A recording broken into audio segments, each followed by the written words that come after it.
श्री राम, पर उनके जो निकटस्थ है वो तो नहीं है जैसे कि श्री राम के समय। तो ये जो श्री भारत है, श्री लक्ष्मण है, श्री हनुमान जी है, इनके चरित्र की विशेषता क्या है? उनका भी उद्देश्य वही। लक्ष्मण क्या अपने चरित्र को ऊंचा उठाने के लिए व्यग्र है। वो स्वामी जी कहते, बंदो लक्ष्मण पद जल जाता, शीतल सुभग भगत सुखदाता, रघुपति कीरति विमल पताका, दंड समान भय जस जाए। दंड के समान स्वयं बन गए कठोर श्री राम की कीर्ति पताका को फहराने के लिए। क्यों? बोले हमें लोग कठोर समझ ले, पर हमारे प्रभु की कीर्ति को लोग अनुभव करें कि कितने मान। इसीलिए एक दिन प्रभु ने लक्ष्मण से कहा कि लक्ष्मण, तुमको जो लोग कठोर समझते हैं वो तुम्हें पहचानते नहीं। कब? प्रभु कर रहे थे अनशन, और उसी समय रावण के 2 गुप्तचर पकड़े गए। वो गुप्तचर जब उन्होंने श्री राम का शील स्वभाव गुण देखा तो भूल गए गुप्तचर है। आपस में चर्चा करने लगे कि अरे हमारा रावण, स्वामी रावण कितना एक क्रूर स्वभाव का है, कितने सरल है, कितने उदार है। बंदरों ने सुन लिया, और बंदरों ने सुना तो अरे ये तो स्वामी रावण को करे पकड़ा गया। सुग्रीव वहां से भगवान तो अनशन कर रहे थे।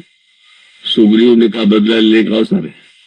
रावण ने हनुमान जी के लिए कहा था अंग भंग कर पटवो बंदर, तो सुग्रीव ने कहा अंग भंग कर पटवो निश्चय। इस राक्षस को अंग भंग करके भेज। कहने लगे कि बड़ा सुंदर वाक्य दूतों ने कहा, देखिए आपका रक्षा प्रबंध तो बहुत कुशल नहीं था कि आप जासूसी में आपने हमको पकड़ लिया। हम पकड़े तो गए श्री राम के शील और स्वभाव के कारण। उनके शील ने, उनके स्वभाव ने इतना खबर छूट गया। अब आप मुझे दंड दे रहे हैं। सुग्रीव ने कहा ये सब बातें बनाने से प्राण बचेगा क्या? और याद आया कि हनुमान जी को सारी लंका में घुमाया गया, बोले इन बंदरों को पकड़ कर बांध खटक चौपास फिराए, चारों ओर फिराने लगे। और तब उसी समय लक्ष्मण जी तो यही थे, उनकी दृष्टि पड़ गई। तब लक्ष्मण हंसे निकट बुलाए। लक्ष्मण जी ने मुस्कुरा करके कहा इन दोनों को मेरे पास ले आइए। सुग्रीव ने समझ लिया कि मैं तो केवल अंग भंग करने ही वाला था, यहाँ तो बस प्राणदंड ही दिया जाएगा। बड़े तो जो है स्वभाव को है, पर वह दृष्टि जब लक्ष्मण जी ने ये कहा नहीं, इन्हें मारना भी नहीं, अंग भंग भी नहीं करना। अभी तो मैं चाहता था कि प्रभु ने तो रावण के पास संदेश बाग भेजा, मैंने नहीं भेजा।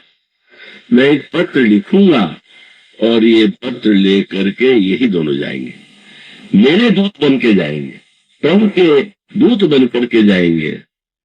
ऐसा अनोखा निर्णय था।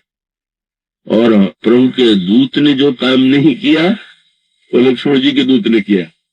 प्रभु के दूत हनुमान जी ने तो लंका जलाई, पर ये जो दूत थे, जब उससे रावण पूछने लगा कि वो लंका जलाने वाले बंदर का नाम क्या था, क्योंकि हनुमान जी ने अपना नाम बताया नहीं, तो उन लोगों ने जो वाक्य कह दिया, सारे लंका के राक्षस तो मूर्छित होने लगे। उनका महाराज जो वहां के बड़े बंदर थे सबका नाम तो मुझे याद आ रहा है। द्विविद, मयंद, नील, नल, अंगद, गद, विकटास। इसमें से कौन है वो बंदर लंका जलाने वाला? कोई नहीं है। तो उसका तो नाम बताओ। क्या बताऊं है? जेहि पुर दहेऊ हत्यु तोरा, सकल कपिनमा कई बल थोड़ा। वो बंदर सबसे कमजोर है। बड़ों का नाम याद रखो, छोटे का नाम कौन?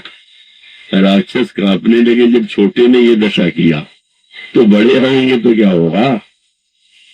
और आप कल्पना कीजिए, रावण इतना रुष्ट हुआ कि इनको भगाया और प्रभु के शरणागत हो गए। ये श्री लक्ष्मण की भूमिका। और प्रभु का जब अनशन पूरा हुआ तो आपने पूछा कि इस बीच में कुछ हुआ? सुनाया गया आपने हंस करके लक्ष्मण की ओर देखा। लक्ष्मण, आज तुम्हारी चोरी पकड़ी गई। तुम्हें लोग चोर कहते हैं, तुम नाटक भी ऐसे करते हो, पर मेरे रहने पर, तुम न रहने पर तुमने वही किया जो मैं करता। इसका तात्पर्य है कि तुम्हें केवल एकमात्र चिंता मेरे ही यश की रहती है। तो अपने विषय में तुम्हारे अंतःकरण में रंच मात्र कोई महत्वाकांक्षा नहीं। यह मानव पात्र यदि ऐसे मिले तब राम राज्य बने, जब लक्ष्मण जैसे, हनुमान जी जैसे, और श्री भरत का तो कहने क्या।